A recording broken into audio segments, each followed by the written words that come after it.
"That silk dress'll last you an hour out here, city girl," the stagecoach driver muttered as he tossed Eliza Worthington's trunk into the dust. Eliza straightened her hat against the glare, the silk hem brushing grit, and for a heartbeat she almost believed him. The whole of Dusty Gulch seemed to agree. Men lounging on the porch rail, women staring from behind lace curtains, their eyes sharp as paring knives. A stranger, a city woman no less, stepping down into their tired town with perfume still clinging to her wrists. They watched her as one watches a storm cloud, with suspicion, with inevitability. She had only one thing to lean on, a folded letter in her gloved hand, edges worn soft by travel. The words, penned in her late uncle's heavy scrawl, promised that a fortune lay hidden in Coyote Canyon, for the Worthington blood alone if she dares the search. A fortune meant independence. A fortune meant belonging to no one's pity, no one's gossip. But at this moment, as whispers curled like smoke through the dusty street, belonging felt farther away than any canyon. The saloon door swung wide with a groan, and music spilled out, thin and sour. She stepped inside, each boot tapping hesitation against warped floorboards. The air smelled of whiskey gone stale and pipe ash, the kind of place where laughter was edged with cruelty. "I'm looking for a guide to Coyote Canyon," she said, loud enough to be heard but steady, her chin refusing to bow. For a second, silence. Then laughter erupted, a jagged chorus. "Canyon'll eat you alive before the sun sets," a card player sneered. "She'll be bones in a week," another chimed. "Maybe she don't mind a quicker death, boys?" a third said, too close. Heat crawled up Eliza's throat, but she did not flinch. Their mockery was expected. What mattered was who would rise above it. From the back of the saloon, a chair creaked. A giant of a man unfolded himself, his head brushing the low rafters. His beard was sun-browned, his shirt patched but clean, and his eyes, when they settled on her, were steady as stone. Rumor rippled at his movement. Caleb Boone. A man said to break horses with a whisper, to stand unshaken in gunfire, a man half legend, half warning. "You don't want the canyon," Caleb said, voice low, carrying. "I didn't come here to want," Eliza replied, unfolding the letter for him alone to see. "I came because blood binds me to it. Will you guide me?" He studied her, the crowd watching for his rejection. But something in her voice, something in the letter, made him pause. Finally he nodded once. At first light. The jeers behind her faltered. She had her guide. Morning found her trading silk for trousers borrowed from a widow with pity in her eyes. The fabric hung awkwardly, her boots too stiff, her hair pulled back without finesse. She caught sight of herself in a streaked mirror and nearly laughed, nearly but not quite. Caleb, saddling 2 horses, said nothing of her clumsiness. He only handed her a canteen. The trail was dust and sun and silence. Every bone in her body screamed against the saddle, yet she bit back complaint. Caleb rode beside her, neither hurrying nor slowing, watching how she adjusted, how she gripped reins too tight then loosened. Once, when her boot slipped from the stirrup, he leaned down, wordless, and corrected it. She offered him a slice of dried apple in return, and he accepted with a nod. Day by day they pressed deeper.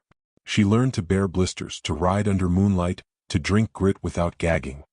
He began to glance at her differently, not as fragile porcelain but as something tempered in heat. On the 4th evening, as the sun bled crimson over stone walls, they reached the mouth of Coyote Canyon. The riddle from her uncle's letter guided them. Where the coyote's shadow points at dusk, the earth remembers gold. The rock face, jagged and carved by time, held a hollow. They lit torches and stepped inside. The air grew cool, heavy, and the darkness pressed against them. Their footsteps echoed, heartbeats keeping pace. Then came a low growl. A wolf stood in the chamber's mouth, fur bristling, eyes pale fire. Eliza's breath caught, her torch wavered. Caleb moved forward, massive, unhurried. He did not reach for his gun. Instead, he spread his arms, lit torch blazing, voice calm as if soothing a skittish horse. The wolf snarled, then retreated step by step, until shadows swallowed it whole. Eliza exhaled, realizing her hands had never left the torch. She had stayed. Caleb's eyes flicked to hers, and something unspoken passed between them. Respect. Recognition. They pressed on until at last, behind a curtain of stone, they found it. A chest, bound in rust, packed with gold coins and ingots that caught the torchlight like frozen suns. Eliza touched the metal, yet laughter bubbled from her throat instead of tears. After all the hunger of whispers, after all the ache of travel, she found herself less thrilled by gold than by the fact that she had made it here, alive, beside someone who had not once doubted her strength. "What now?" Caleb asked, voice quiet. "We build," she said simply. So they did. The gold purchased land, a ranch on the edge of Dusty Gulch, acres of scrub waiting for fence and cattle. Caleb stayed, not as hired hand but partner, mending posts, branding calves, sitting across from her at a table that creaked under stew and cornbread. The town whispered still but differently now, the city woman who endured, the giant who found purpose at her side. Seasons turned. Storms battered roofs and they rebuilt. Drought-parched fields and they dug deeper wells. Eliza's hands grew calloused.